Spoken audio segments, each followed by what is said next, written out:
Gabrielle. So I was in a guitar lesson years ago with a student named Gabby, and she was like, "Write a song about me." We were talking about how to write songs, right? And I was holding my acoustic, and I just improvised something like, well, it was. I don't remember what key it was, but Gabby. I said Gabby.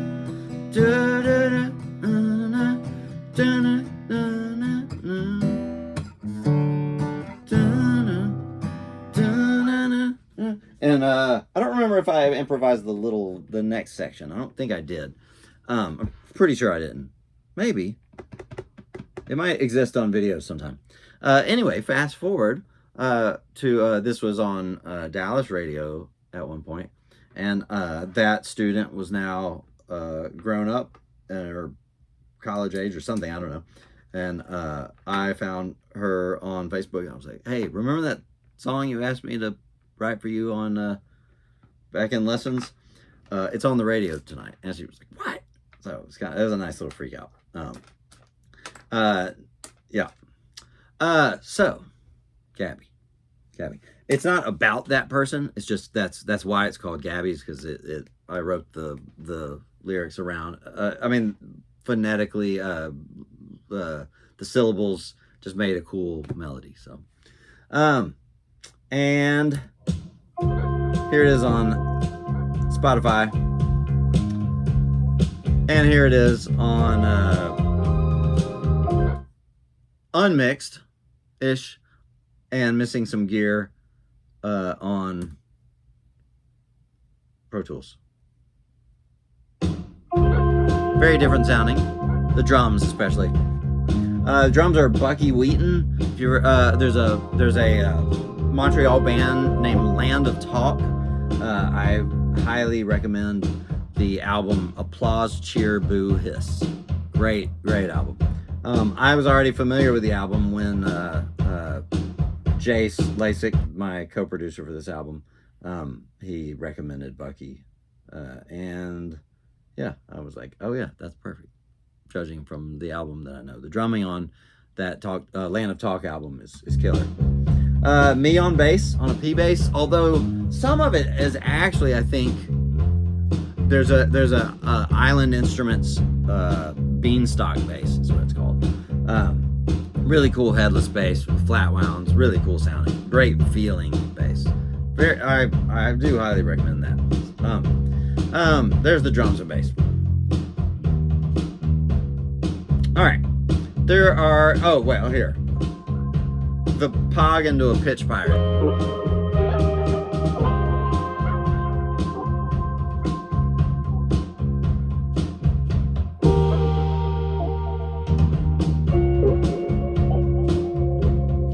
I really like the Pitch Pirate bleeping with the delays echoing the bleep.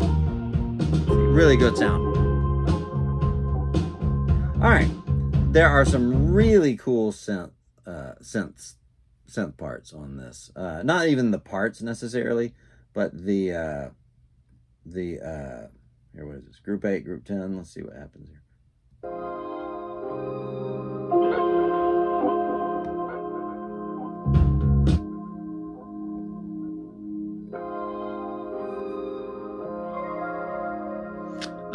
Josh Hanlon, friend of mine, a brilliant piano player.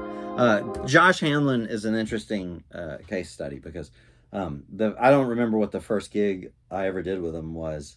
I think I'd heard him play jazz before, and I just thought, wow, what a brilliant jazz player. Fast forward, the first gig I ever did with him might have been a country gig. We ended up doing a bunch of country gigs with this girl from The Voice. Yeah, best country player I've ever played with, bar none. Fast forward to doing rock gigs with him. I've done a blues, literally just a blues gig with him. Brilliant. He's the best piano player at every style. It's amazing. He would probably disagree with that. By the way, he actually did show me OBS recently. I had put out a call for, hey, if you know of some a program that I should use to do better video, let me know. He hooked me up with OBS, showed me how to use it. I've run into a little issue. That's why I'm not using it today. But then I also am sort of leaning toward keeping things lo-fi. So I may route some direct audio, but I think keeping it lo-fi is pretty sweet. So cool. There's sort of everything back in there.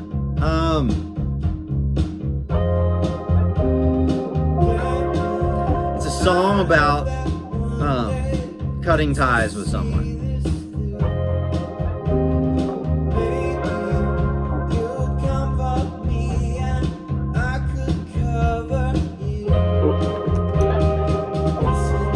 This is not a pop song. Run away from me or never get anywhere. I built this war machine of parts from.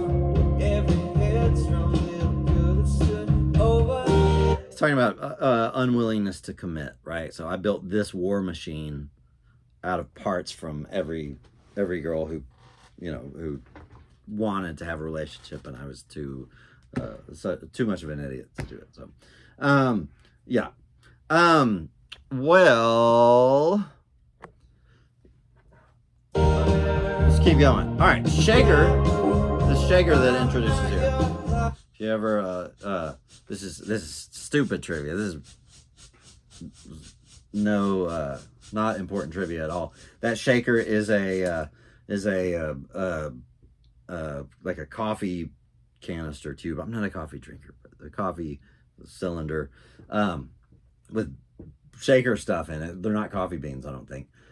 It's this apparently Soons, Suuns. They made this when they were in Break Glass, the studio. They whipped it up because they needed a shaker. It's, if you go listen to their album Images of the Future, Images du Futur, or however you would say that in French. The shaker, there's a very prominent shaker on several songs, or whatever song that is. I forget the names. Man, they have some really cool stuff. I really highly recommend that band. Oh wait, or is that might have been a song from Hold Still. Anyway, there's a song called Resistance from a later album that I really highly recommend. There's a wah part in it that's mind-blowing, just completely mind-blowing. Anyway, so yeah, that's the Soons Shaker from their Images of the Future album. What else? Poor vocals. Wasn't there? Ambitious little pop star. Yeah, not good. Not good. Now you'll hear it. My vocal debut. And you know what? Meh. All right, we've already looked at these synths. So far, we haven't heard anything that sounds like guitar. By the way, so far in the album, we haven't heard anything that sounds like guitar. We're probably, 4 minutes into the album now.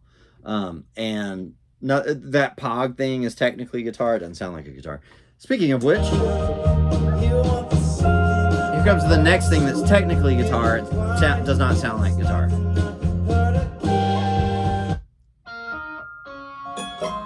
Please.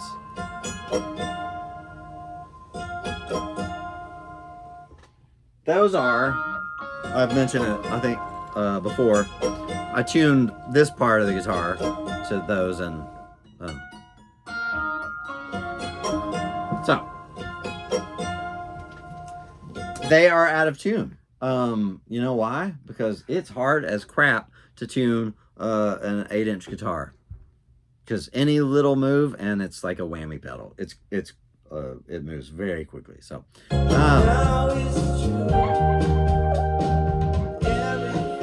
let's take out the vocals. I'll feel more comfortable with that. All right, Animoog, the iPad app. Josh Hanlon on Animoog with Echo Boy. Let's take the Echo Boy off. Little edit there.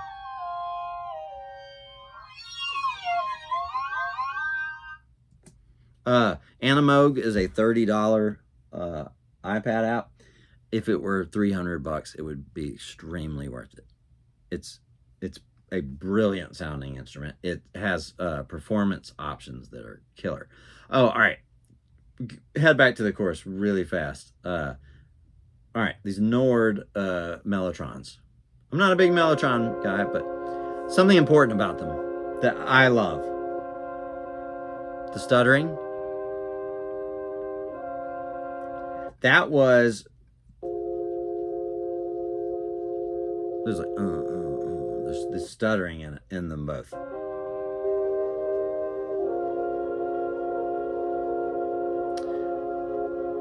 There's something, at least to me, that's really cool about the way that and now maybe they've caught up, but at least this is probably 2016, 2015 when I recorded these parts.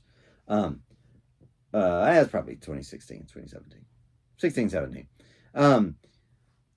Certainly at the time, if you were tempo shifting things, there would be residue. There would be it can't do tempo shifting perfectly. So tempo shifting, recording something in the wrong tempo, shifting it to the right tempo, I think it sounds beautiful. I love the way that DAWs fail to do that. It can be such a beautiful sound, and especially with a sound like the Mellotron, which is already kind of...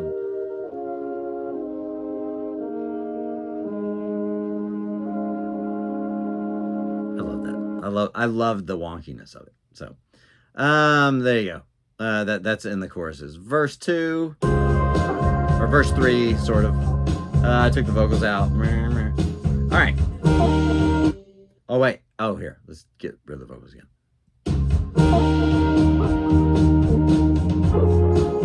Let's find the culprit here.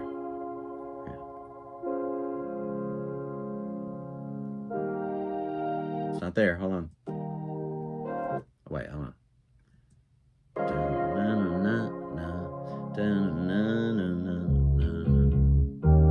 Right there. Right there. One of the only dominant 5 chords in the Fantasticboom catalog. They are extremely rare. 5. So anybody who's worked for me knows that they can all tell you, the keys players in particular, the chord thing that has to happen every time, they can all name it. So I could anyway. It is on 4 chords. They all have the 7 in it. What that really means is you can't play a root high too high, because that, anyway, I explained it on a different video. But one of the other less strict rules, but still I end up enforcing it sort of after the fact, is 5 chords shouldn't be dominant. I just am not a fan of the sound. Here's the one one of the 2 that happened on the album. The other one I did like I wanted it like that. It's on all of the above. When we get to it, I'll point it out.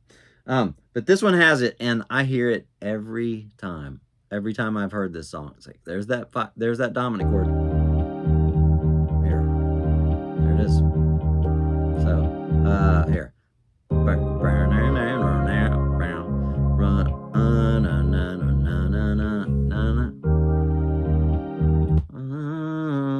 That note, one of the synths has it. Sounds like a Juno. Yeah, meh. Just to me, that's notable because I'm sick in the head. All right, here comes chorus 2. I don't think there's anything particularly important about chorus 2. All right, it's pretty much the same. I don't do as silly a bass line on chorus 2. Okay, so far, about 5 minutes in the album or so, there hasn't been a guitar that sounds like guitar, which for me, as a guitar player who's constantly hearing guitar, it's just guitar all around him, that I was very happy about this, about just postponing the sound of guitar. It's the bridge where the guitars are introduced. By the way, this starts the precedent of Fantasticboom songs that are the form verse, chorus, bridge. And then the bridge is the ending, and somehow it transforms the song somewhat. sometimes more than others. But generally, Fantasticboom songs are verse, chorus, bridge, a really long bridge. It always feels weird to me to go back to a verse, to go back to a chorus, because in my bridge I'm supposed to be offering some sort of resolution or statement that there is no resolution to what I'm saying in the bridge, in the chorus. Going back to it always feels weird to me. Anyway, I'm positive it's the right decision for Fantasticboom. Fantastic Boo, y'all. All right, here comes the bridge, and here guitars. Now, well, real quick, I've already jacked with the volume here. Let's turn these down. There's going to be 2 guitars, but before we get to that, I have a synth labeled Talk Talk. Some of those labels are, I have been called an organizational nightmare by producers who've worked with me. My friend Colin Golden, he does a lot of, so Colin, drummer, but in town, but mainly he works at a studio where he produces radio call signs. Like when they say WKRP, right? The chances are pretty decent that my friend Colin, who called me an organizational nightmare, but also the others have implied it. They've all implied it. It's bad.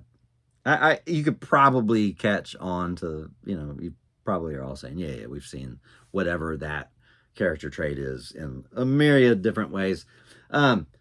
But this track is called Talk Talk, not because it just kind of vaguely reminded me of Talk Talk. I don't know what's going on there. It's some sort of horn synth. I don't remember what I put on it, but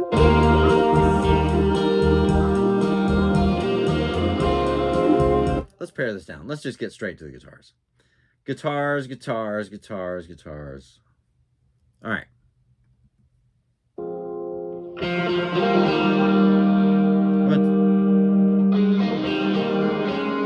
Here. The rhythm guitar. This guitar is, I don't remember what the amp is. It's probably a modeler. It's probably a Kemper, honestly. I used a lot of Kemper back then. Wait a minute.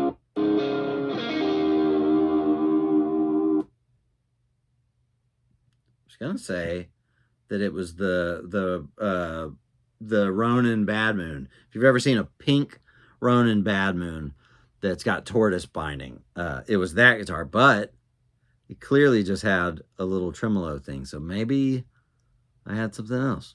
I obviously had something else. I don't know what that is. The solo is definitely the Ronin Bad Moon.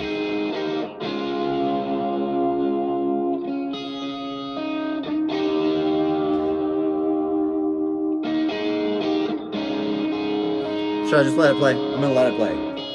Here's the solo. This is not the solo, but it's the rhythm under the solo. 4.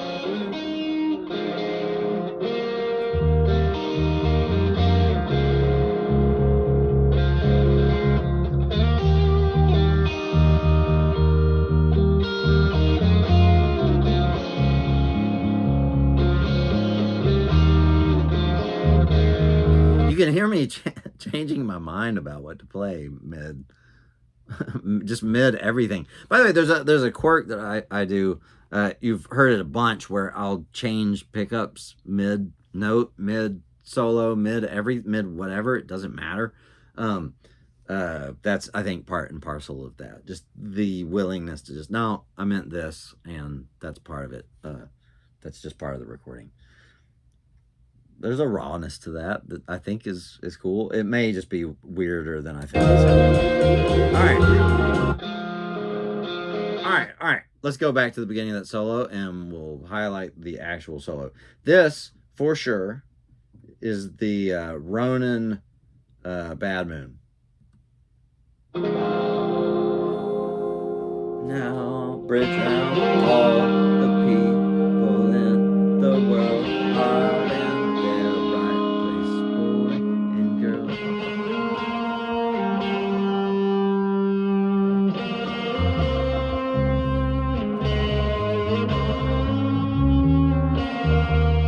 5/4 the whole section.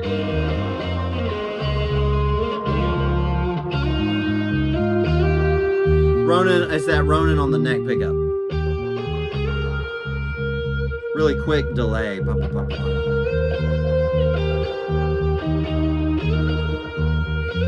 It was one take. I don't know why. There's nothing spectacular about it. I just liked it. I was like, yeah, I like that solo. I don't know. Even though that moment's weird.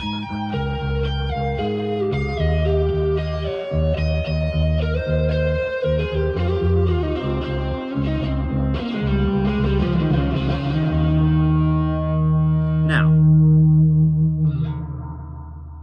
I love that delay sound. Now, that delay sound goes with the rhythm guitar. Let's take the bass out here.